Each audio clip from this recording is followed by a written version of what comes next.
my team is what I'm mostly focused on, developing my leaders, developing my board, and focusing on making sure that we have the resources to fulfill the mission of what we're trying to accomplish for these kids. But yeah, I don't know. I feel like if I go too big picture, sometimes I get scared and I'm like, this is too big, I can't do this.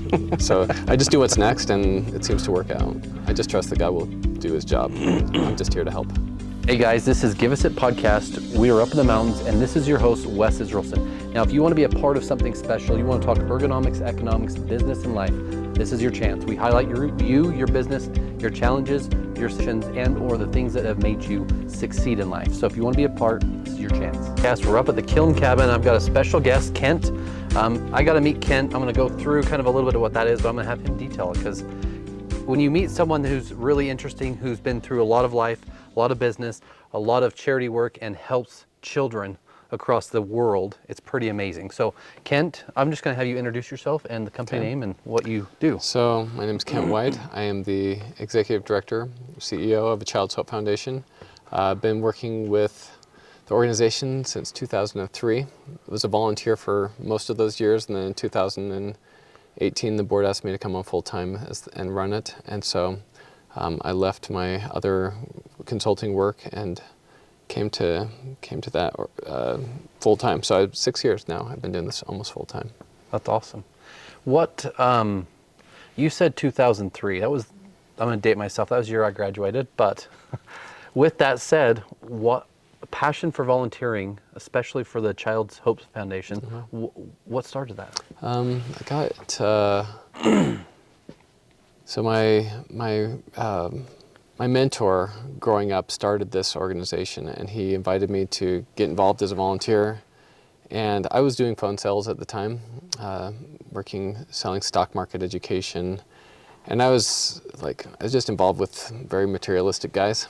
You know, they were every day the debate was whether BMW was a better car than Mercedes. Like it's just very very transactional, very superficial environment. And I started hanging out in the guy's living room talking about sending containers to Haiti, sending supplies to helping kids. And I just really liked the people I was hanging out with. And so it made a huge difference for me to just associate with high quality people. And I begged them to bring me on full time in 2004. And I didn't actually get hired by a Child's Hope Foundation. I got hired by Paul Cook, the founder, for his business. But I got to spend most of my time supporting him in fundraising efforts. And then I went part-time and then went volunteer again and started up these trips to Mexico when Haiti got too dangerous to take trips. And we would just take, me and one of the other board members started these trips, and we'd take 3 to 5 trips a year to Mexico until like 2012.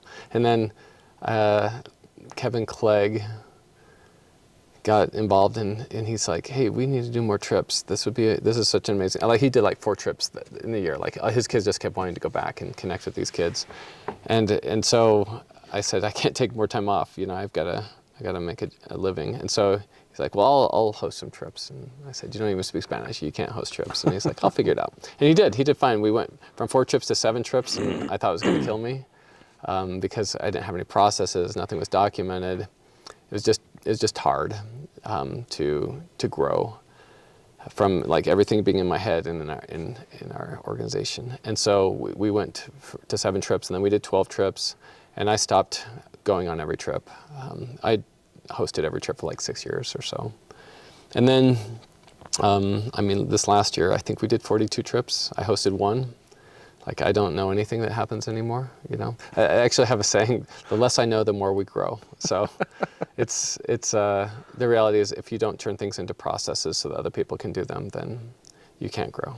And so at this point, I can get hit by a bus and they might miss me for a few weeks, but then they'll be like, yeah, what was he even doing around here? We got this. So we're at an interesting place now as an organization where trips are kind of the least of what we're focused on. We're mostly focused on getting kids into families, getting them resources that they need to get an education and to get healthy so that they can move into a better situation and getting into families and preparing for adulthood. And and hopefully we can touch on it too, but we're in a group called Tribe House. Geez, I'm sorry. And one of the last breakout sessions in a lunchroom, we talked pretty in depth. And how many kids have you personally helped? Your family has helped? Oh, I have no idea. Like if I I've like right now in Baja alone, the orphans that I personally have visited, it's well over 300 that I have connected with in some way, but that our organization has served, we're talking thousands, thousands and thousands, and like over 1,000 kids have been adopted from the orphanage we built in Haiti, and that orphanage no longer exists. The founders passed away. They were running it. The orphanage went independent in 2017. We built it in 2013, and then in 2017 the orphanage went independent, and then they shut down a few years ago when they were running it. But yeah, like the work of Paul and all the others that started it, over 1,000 kids have been adopted because of their efforts, and lots of kids would be dead today if it wasn't for those donors. And so it's really cool to just know that you can actually it's really easy to make an impact in a kid's life. It's really, really easy. It doesn't cost very much money. And they're impressionable at such a young age too, depending on how young and or how old. But even then, you've had some of them under your own roof with your like. Yeah, I mean, okay, that's true. That's true. I didn't expect it to go this direction, but yeah, we did foster one kid, but he's here in the U.S. He was with us for 2 years when he was 17 and 18, and just really enjoyed that. Wonderful. He's still part of our family. We love him. Yeah. And then my daughter just married a kid that grew up in an orphanage since he was 2 years old. She met him when he was 18 and she was 19. She was down there running summer school, connected, and she got him to come here to learn English, do English school, and then they got married earlier this year. So yeah, it's been he lived with us for about a year. Yeah. Yeah. And I just want to say, I mean, there's a special part in my heart for people who help others, especially children of people who either didn't appreciate their children, having children, the ability to, and then even then, maybe they passed away or something awful happened, right? Yeah. So helping others is great. And I just wanted to say I appreciate it. Through all of that, I know a little bit about your background of some of the specifically furniture, right? Yeah. But what value have you learned in just being a part of that foundation? And what things still to this day shape or mold how you interact with people? Well, let's go back to the office furniture business. So I ran a used office furniture business like you back in 2010 to 2013. My dad had open heart surgery after he'd signed the lease and had his first truckloads of furniture coming in. And then, so it became my business for a little while. I was just going to help him get it up and going, but then he just didn't have his energy for probably a year and a half after that surgery. So I had never run a business before. I didn't know what I was doing. How many people were there at the time? 3.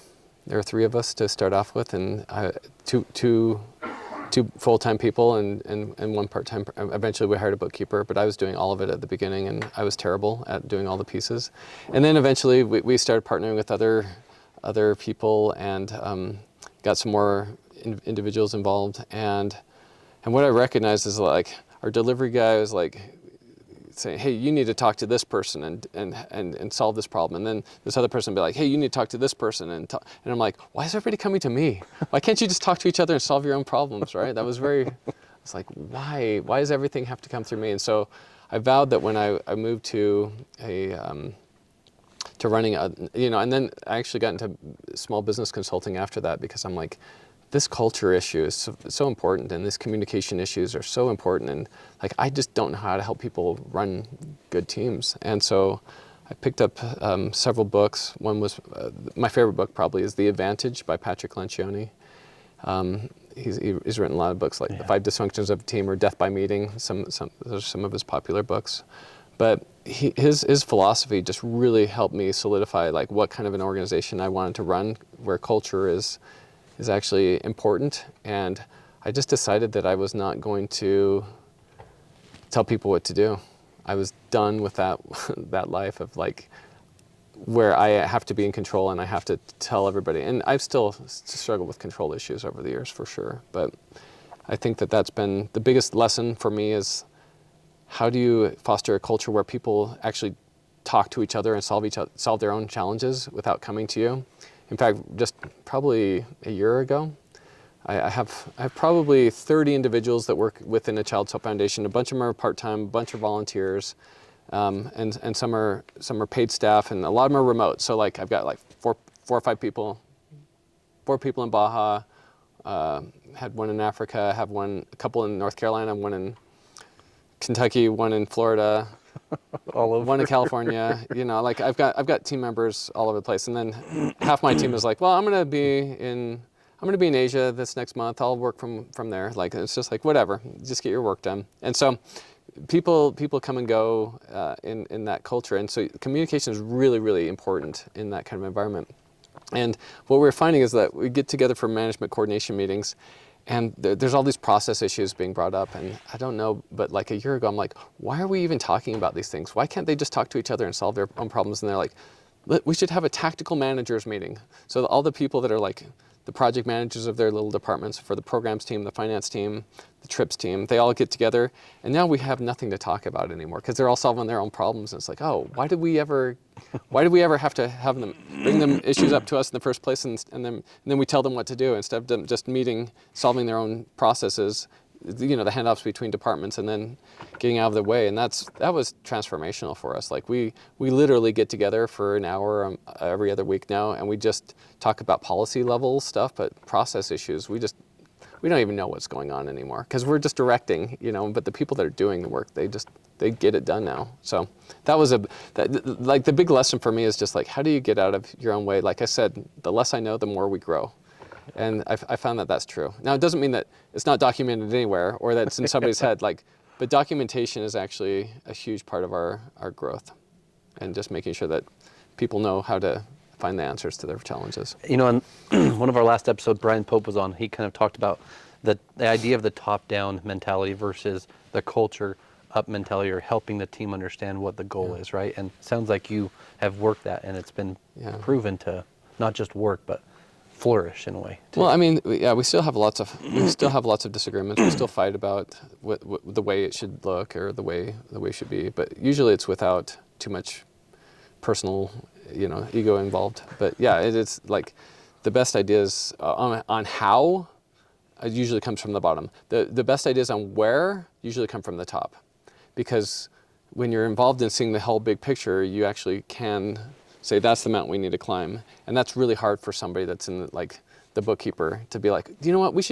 is where we should go, you know, 5 years from now. That's not their vision. That's not where they want to be. They want to know that there's a vision of where you're going, but you have to decide what level your role is best suited to fulfill. And frankly, I've been really blessed that I've had a strong board of directors that have provided more vision than I've actually had for the organization. We wouldn't be here today if it was up to my vision.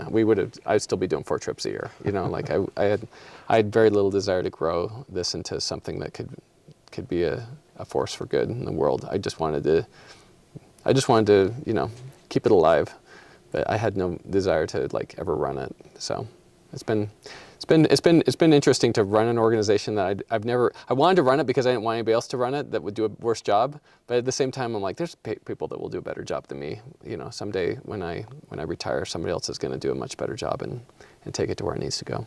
What fueled the passion to being a CEO or even a director level is a big responsibility, and you have to choose it every day, right? Yeah. And even then, whether you're directing or not, you still have to hold an accountability level with the team, or all of that. What's the passion for keep going? Like, if you're going to retire. And I think once you actually get into the work, I stopped worrying about the storytelling as much, because the connection with my team members, and like, I feel a deep obligation to the people I work with every day. Their family. They need me to do my job so that they can do their job. And so I show up every day for them, not for like the long, big term story. It is weird sometimes. Like I get to a gala and we're talking like, here's what we've accomplished over last year. Here's what I'm like, wow, we've done some really cool things. But I usually live in the day. I don't know. I don't feel like I'm forcing myself to get up every day to do my job. It's just like there's work that if I don't do it, somebody's gonna have they're gonna struggle in their own jobs, and I don't want them to suffer. Or I don't want them to struggle. So. I don't work with children personally. I don't work with orphanage directors hardly at all individually. I don't work with government officials hardly at all. Like my team is what I'm mostly focused on, developing my leaders, developing my board, and focusing on making sure that we have the resources to fulfill the mission of what we're trying to accomplish for these kids. But yeah, I don't know. I feel like if I go too big picture, sometimes I get scared and I'm like, this is too big. I can't do this. So I just do what's next, and it seems to work out. I just trust that God will do his job, and I'm just here to help. I think I think that's great. What I want to kind of ask towards is like how there's a lot of people that think being a business owner is easy. Right? Mm-hmm. There's a lot of people that think being a CEO is easy. You got to drive maybe nicer cars, maybe not in a in a nonprofit, right? But yeah, it's all the glory. Yeah, but at the same time, it's the, I don't want to say it's an obligation in a way, but it's the feeling of giving back to the employees, like you said. For me, it's that way. For us, why do we work so hard? Because we don't want to let someone else be stranded and or feeling like they can't get their job done. Mm-hmm. But if there's a small business owner or someone who's starting a foundation or a nonprofit today, and they're starting out, you've been through some hard times, you've been through some great times. What was one thing that they should focus on to move the needle or to change their direction or to help them? What would be one thing? Whatever the vision is, it's got to be so much bigger than you that there's room for other people to participate in it and to own it. If you're building this business for you, then it'll always be about you, and there won't be room for others. And so one of the things I say regularly is that it's about providing ownership at every level so that everybody feels like an owner, can be an owner, and whether that means equity. In a nonprofit, it's easy because technically the public owns a Child's Hope Foundation, and there's no shares, there's no distributions to shareholders. But it has to be big enough that everybody can benefit in a significant way. And if you don't have a big enough vision for everybody, then it'll just be about you, and people won't want to buy in to the vision of where it's going. That's great. I mean, it's interesting I'm just reflecting back on our goal and mission as a business too. And in some ways it's reflection on what to do or what not to do. I know a fun fact, but I was going to ask you, what's a fun fact about you that people may or may not know? Most people don't know that I'm kind of a metalhead. I like to go to concerts. I like to mosh. I also do not stand-up. I do improv comedy. Everybody's like, stand-up? You do stand-up? And I'm like, no, I don't do stand-up. This is the first time I've said the wrong thing. Improv is a team sport. Stand-up's a solo thing, It's more like whose line is it anyway? So I do that at Comedy Sports in Provo on occasion. It's been too long since I've been to practice. I should go to practice tonight, but I've been traveling quite a bit lately. And then we're empty nesters. So I'm 48 and a half. And I like the half part. Yeah, we've had 6 kids, five of our own and then a bonus kid. And my daughter that just got married, the third one, married one of the kids that grew up at the orphanage. They just moved out of our house 2.5 weeks ago. And my goodness, it's amazing. I have 1 grandkid, so like I'm an old man, even though I have a little bit younger body. But I have a lot of gray hair because I went out through the accelerated program, I would say. Yeah. So those are some fun facts, I guess. That most people. Oh, another fun fact. My wife is the only woman that's ever kissed me.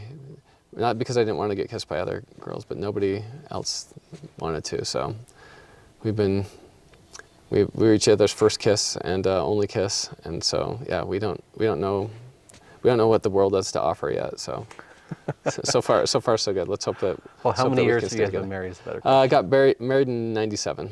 That's awesome. So yeah, how many years is that? Somebody's got to do the math. 26, 27 years.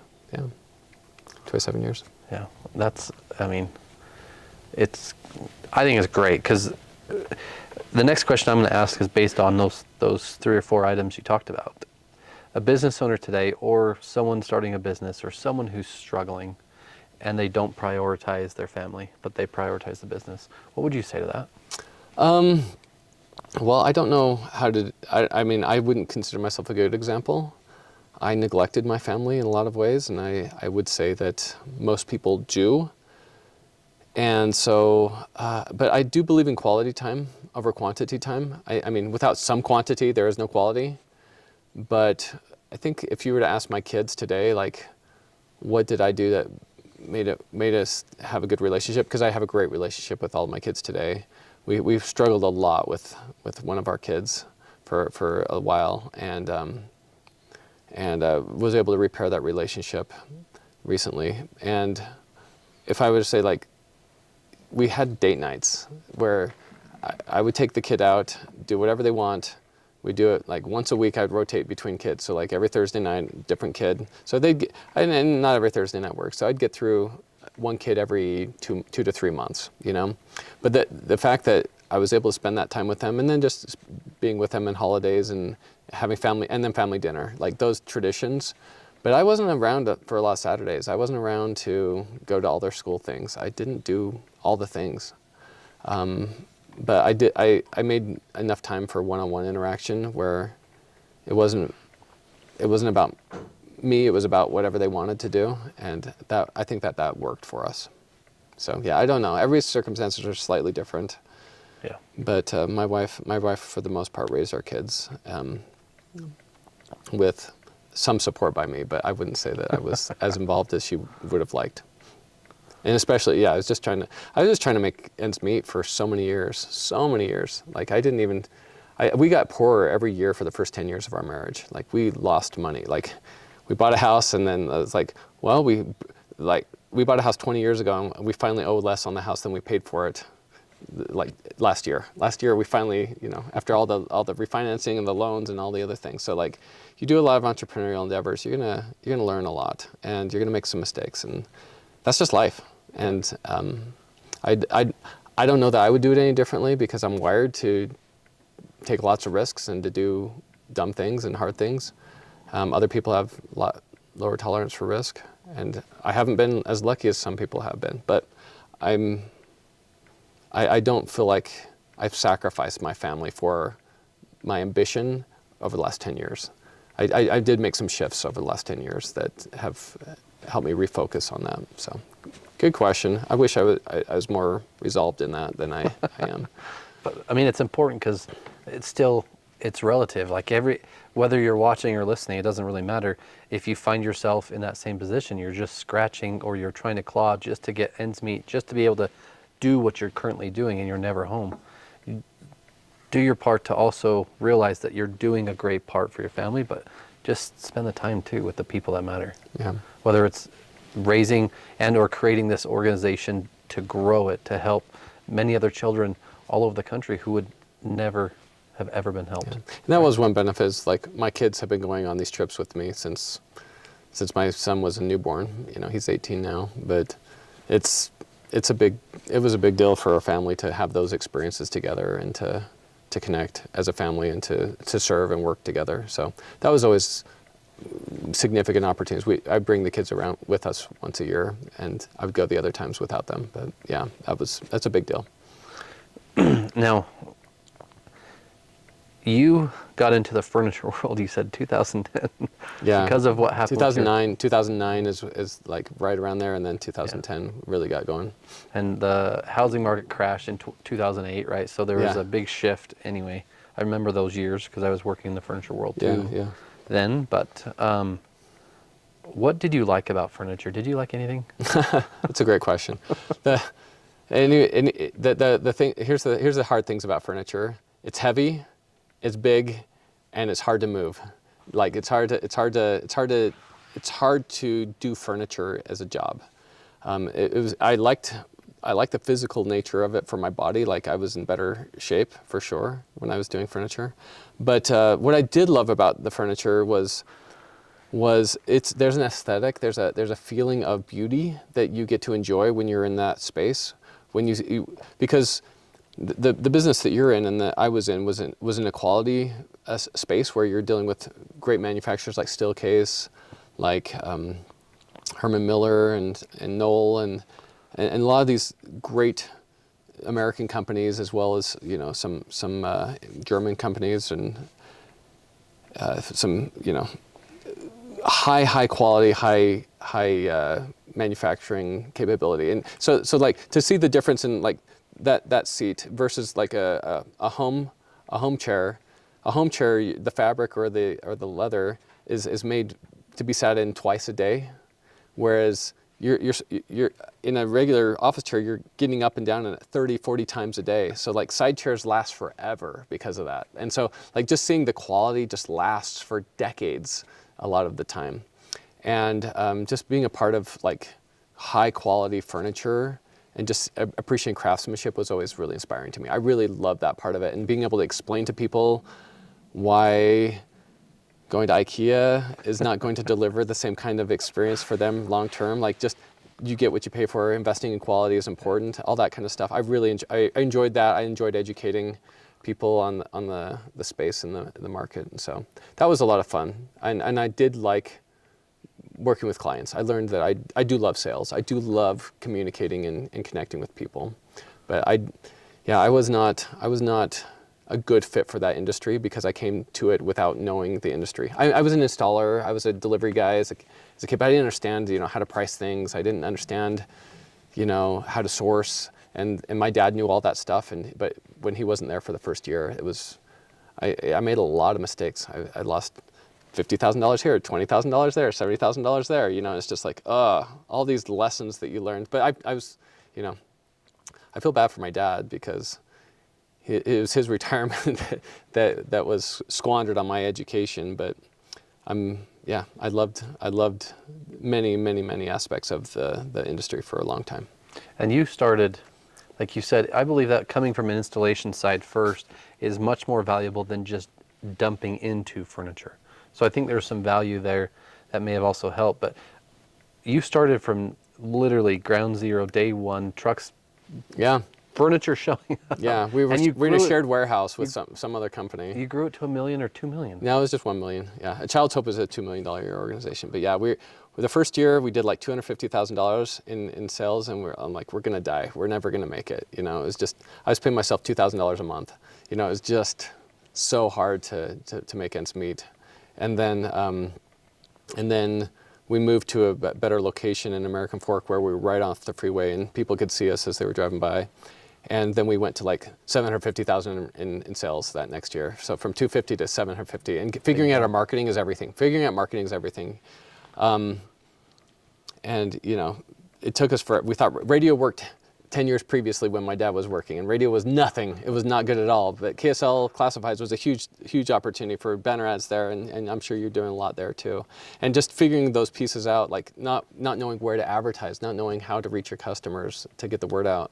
Like too much had changed in the last from when my dad had run it. So yeah, it's terrible to figure out how to create a customer. It takes a lot of trial and error, and there's no knowing all the pieces of that. So yeah, but yeah, to go, then I'm like, bar the doors, stop. We can't handle more clients today. Like it's just, you go from the opposite problem, and then the next year we did $1 million, but not any more profitable, even though we'd, done another 250,000 in sales, not at all any more profitable because we had other expenses, and I didn't know what I was doing, and just understanding that, you can't, it's not about sales only. You have to figure out how to protect your back end. So yeah, there's just, I don't know, a lot of lessons I learned. I'd never run a business, especially not a business with inventory. And yeah, I learned a lot. Because when we walked up here today, your first words were like, I've got a Leap at home, which we both know what a Leap is, and it's a great freaking chair, by the way. And then we talked about inventory and management and all that. So it was just, when I first met you up at Tribe House at one of the it was one of the retreats, I think, yeah, right? I think so. And then I started talking to you. Most people don't know Herm Miller, Knoll. They don't know Technion. They don't know all of these. And I think that that's why most small businesses fail, is because people start without knowing the industry. You're so much better off if you're going to want to start a restaurant, be in the restaurant industry and management at some level for a year or two, understand your cost of goods, understand all those pieces before you get into it. So like, I find too many people just don't understand business, and I didn't understand business at that level like I needed to. I understand a profit and loss, but I understand a balance sheet when I started that business. And this morning, a friend of ours who we did a big TI space out with, he put me as a reference. So the owner of Park City Fine Art Gallery called me yesterday, and we started talking about business and this contractor. And anyway, he showed me a podcast because I was just talking to him about life and business. And he talked about economics, not understanding, like it's great to have a fine detail, like you said, about the passion you have, but you have to have some sort of economic or understand the accounting. You have to understand your cash flow. You have to understand what the business needs. It's like there's a suite of skills that you need to pick up. It's not enough just to know how to use Word. You also have to know a little bit about Excel, know a little bit about PowerPoint. Like, you just have to understand that every job is a suite of skills. Like, if you're an installer, you actually have to have some mechanical understanding. You have to have some physical strength. You actually have to have good tools. The tools. Like, there's like, you can break down any job and turn it into a thing. Like, being a manager is a suite of smaller skill sets. And so like, everything can be broken down, and you can learn how to do it. But not even knowing what the breakdown is, that's the worst part about small business, in my opinion. So yeah, I'm with you 100%. Everything is learnable though. And anyone that's watching today can learn these. You can, you said early on when we first started the word mentor. You had a mentor. Why was that? You know, he was the first adult that actually took an interest in me as a human. He didn't just see me as a kid, but he saw potential in me that I didn't see myself. And I've been pretty arrogant most of my life. I have not surrounded myself with very many mentors. And for the most part, if there's one significant failing or Achilles heel, is that I didn't think that I could learn from most of the people around me, that I was smarter than them. And I am, let's be honest. I'm smarter than most people. No, but I was a little bit of a dick. But understanding that I don't have to find somebody that's my superior in every way, or that knows so much more than me in every way, to learn from them. I can learn from everybody. And it took me a long time to change my mentality, to be a lot more humble, and I had a chip on my shoulder. I grew up poor. I was pushed around a lot as a kid, and so you push back when you're pushed around. And I would meet anybody that had, so a lot of it was just false pride, and just having a chip on my shoulder pushed a lot of good people away from me, I think, as well. So I needed a mentor. I could have used mentors throughout my life. Fortunately, in the nonprofit space, there's a lot of good people and a lot of people willing to teach and to help. But yeah, I could have. Most of my mentors have been books, to be honest. I was a lot less threatened by books than by people, I would say. And I think that I wasn't nervous to talk to you the very first time I met you. I felt like you knew in ways more than I knew. So I do think you are smart. Personally, I think you're smart. And talking to you and going through some of the experiences we've done together, I know you're smart. And I just want to say that humbleness side of you, I don't think it's a bad thing. And also the arrogant side is part of being an entrepreneur. You have to believe in yourself. Sure. You have to believe in yourself when others don't, right? And you have to keep going when others say you can't, or you won't, or you will not make it. It's true. No, it is a dichotomy. There's a different balance. And I think that I just wish I wouldn't have turned off so many people that could have helped me, and that I could have connected with if I would have been kinder. And I think a lot of it was like, I don't know, the way I grew up was very bully or be bullied. And if I wouldn't have shown up with a chip on my shoulder and like trying to get a reaction or trying to push people at the beginning, then I probably would have been able to connect with probably 80% more people that could put up with that, So yeah, I was that's pretty harsh at the beginning stages. But I think those things help push you through. And I also think those are valuable traits for a lot of the children that you've helped, a lot of the people that you've impacted. And not even that, but even your team. Sure. Because now your team's able to run whether you're there or not. It sounds like they're able to move.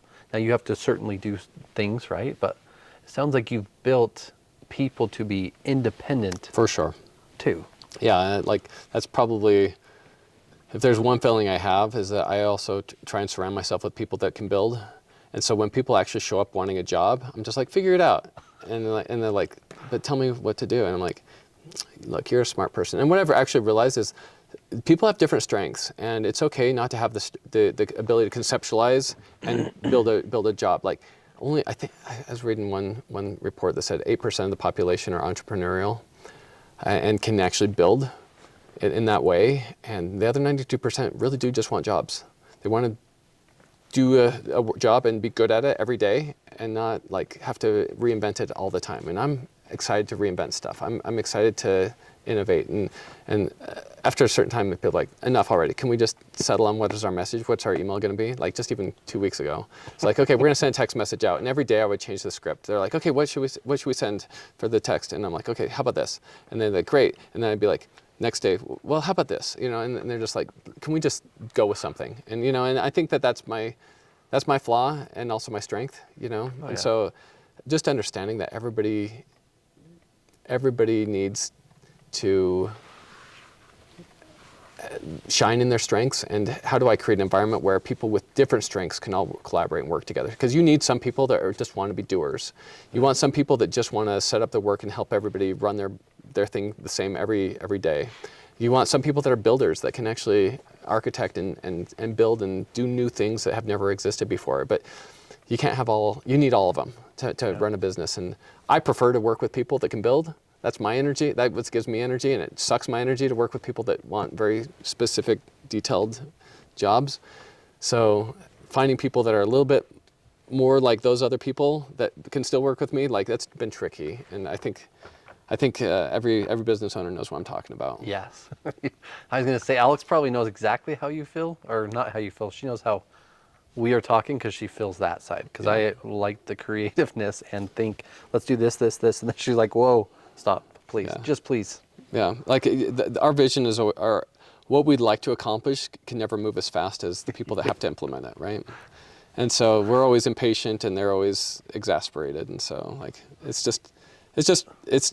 important to understand that you actually have to build something that's sustainable, and that's really hard. Otherwise, like I could just become a consultant again if I wanted to just do what is fun for me. But to build an organization, you can go so much further with a team than you can by yourself. And so it's not about, anyways, that's a major sacrifice you make. To be able to further, you build a team. If you want to do it by yourself, then you can have all the control and you can do all the things, but it's going to be small. And that's just the reality. And it can die if you... And it will die. It can, yes, you're right. I mean, in some cases, I'm going to say no, because look what happened with your dad. He was on that point where he may or may not live, and you took it and ran. Right. Right? Poorly, yes. Well, but you still did it. Yeah. I mean, it still takes that boldness or that... Yeah, self-delusion. Yeah. I love you, but you know, it's something interesting you said, and we created a leadership team within the business, all of our department heads, and what we went through was the 6 types of working geniuses. Yeah, that's what we use as a team as well. And it was really cool to see where I am and where I am not. The tenacity, the follow through, detailed, but creative. I'm a red on enablement and tenacity. I don't like helping people, and I don't like doing things. So, like, what are you gonna do? They made me a manager. That's what they do. Like, well, you don't like helping people, you don't like doing things. Why don't you just tell people what to do? And I'm invention and enablement. Yeah. That's what I am. Yeah, I'm invention and discernment. So all my ideas are great, and obviously you can agree with me at the end, right? And so what are your frustrations? Enablement and tenacity. Yeah, I'm red in those two. It's just. How about you? What are you? Can't remember now. You're asking because I said them. Yeah, Opposite of him. She is the opposite. Yeah, that's the thing. You got to figure out people that will complement your weaknesses. Yeah. Because like if we have to get something done, I will only get it done if there is an impending deadline, and the world will explode if it doesn't get done. Like I have to have something to save the day for, otherwise it's not going to happen. Favorite book? You've mentioned a few, but if you just picked one that a business owner today should read, or just anyone in life. I would say The Advantage is my favorite book for how to run a good business. It's not going to teach you everything you need to know at all, but it's going to help you see how to run a team. And I think that so much energy is lost by poorly run teams, that if you can just harness the positive energy that people want to bring to work already, then you can get so much further ahead just by having a healthier culture. And so that's like my bias is towards, just mostly because I struggled to be on good teams most of my life. Like every team I was in until I was involved at Child's Hope has been just tricky for me. And I just always struggled to figure out how to fit into teams. So yeah, that's where I would start with that and pair that with the Working Genius model. You know, and I'm going to bring it up because I think it's relevant and funny at the same time. So in Tribe House, we did this skit where you had to get up and you were talking and everyone was calling you a dick or calling you whatever. Sure. Like Ken, anyway. Yeah. And then your office manager, I can't remember what her name was, the lady that came into our Lindsay. Uh-huh. Yeah, she came into our office and her and I had like an hour-long great conversation with her, an ergonomic fitting. And she says, you were honestly one of the best people in the world. And I'm like, have you ever seen the side of him that Tribe House is? And she's like, no, not. I mean, it's interesting. Well, there's also like, all those people knew me from like 2010. So, you know, I've actually changed in some ways over the last 5 years specifically. But I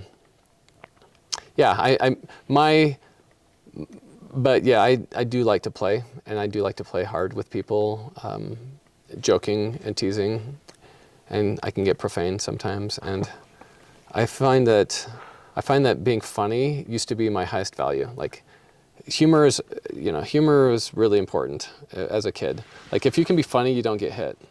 Whether it's getting hit by your parents, getting hit by other guys, like humor for me was my way to diffuse tense situations. And I just generally like to make lighthearted comments about everything. Got lots of dark humor jokes about orphans and stuff if you ever want to hear them.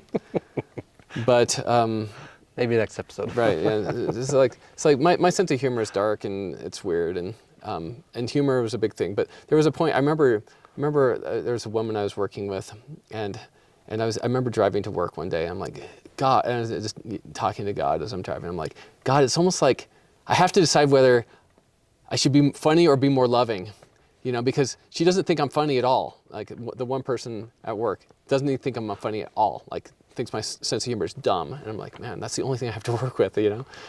And I wasn't charming her in any way. And I'm like, oh, well played, God. Well played, you know? And I actually had to start thinking like, what would it mean to be loving instead of being funny? And for me, it's not that I can't be funny. It's that being funny at other people's expense, or being funny first instead of being kind first, that was a paradigm shift for me, and it was hard. That was actually a really significant shift in my mindset, and really painful, really, really hard. Very few things have been as hard as that in my life, which is, it sounds silly to say, but to second guess myself every time I was about to say something, to not say the funny thing or the slightly inappropriate thing, or to give space for other people, to not make it about me and about me being funny. It was actually my ego that was mostly involved. And so that was significantly challenging. And I'm happy with the person that I'm showing up as. But when I'm with my friends at Tribe House, I don't care about being loving. I will be funny at all costs sometimes. So. Well, I appreciate it. It's funny. It was funny to me anyway. And business owners, they're jaded. They're not sensitive. I can just be myself with, and you need peers that you can just be yourself with a little bit more. So it's fun. It feels like coming home sometimes, you know. And I do come from blue collar sensibilities like you do. Like I grew up in construction and furniture and a lot of these industries where you show somebody you like them by making fun of them. And a lot of women don't get that. That's part of bro culture or men's culture, but that like being a man is like, if I'm going to go hunt with you and you're not going to stab me in the back, I need to know that you can take pressure. I need to know that you can handle hard things. And if you freak out every time something bad happens, I can't trust you. Like, so you have to push people to see if they'll freak out or not. And it's just part of our wiring as men, I think, in a lot of ways. And so, like, if you can make fun of, like, I love being burned by my teammates. Like, they make fun of me all the time. And if whoever gets the best burn, like, I laugh so hard when they find good burns. But it tells me that they feel safe with me too. And so burns are part of my love language. And when people make fun of me, it's just one of the nicest things that people can do for me. So have you ever given a cool or really, really funny or bad white elephant gift to someone? You know, I'm not much of a gift giver, but I do give. I have done a few things. Some are too inappropriate to share, but yes, yes. Okay, so as we get close to wrapping up, I just want to say thank you. And I seriously look up to you. There's a lot of things that we talked about outside of this that have been impactful in my life. And Cool. I just want to say thanks for that. If someone wants to help the foundation or help you or help the organization grow or do anything, how do they get a hold of you and what can they do? What can someone do today to join or to help? You know, donating is really the easiest way to make a difference. Last year in Kenya alone, we got 76 kids off the streets and into families. And that basically costs us $250 a month to do that kind of work. It's not a ton of expense to get kids into families. You know, to hire one social worker that will trace the kids' relatives and figure out what village they came from and get them back in with families. And so, like, there's lots of ways that people can help, and donating is the easiest way to make an impact. But we do have trips, we do have volunteering opportunities on our website. So just go to our website. It's achf.org or Alpha Charlie Hotel Foxtrot.org, you know. But ACHF stands for A Child's Hope Foundation. You can type the whole thing out if you want to, achild'shopefoundation.org. You can find us pretty easily there. But yeah, we're just helping kids get into families and get them healthy and get an education, get them tutors and all the things. But yeah, if you have a very specific skill set, absolutely connect with me on LinkedIn and we can talk about how we might be able to collaborate together. Last question. How does this compare to your leap? It's good. It's actually much better than I expected it to be. I think what I like the most about the leap is I know it, you know, so it takes time to get, it's like a car or anything else. You're like, I don't know if I know this chair well enough yet. No, but I would definitely consider this chair. It's a very good chair. What is the brand on this one? It's called an OM, Office Master. Office Master. Yeah, out of California. So that's cool. Yeah, these are good chairs. Well, thank you for your time, and thanks for being a part of Give Us It podcast. My pleasure. Thank you. You're welcome. Thank you. Appreciate it. You bet.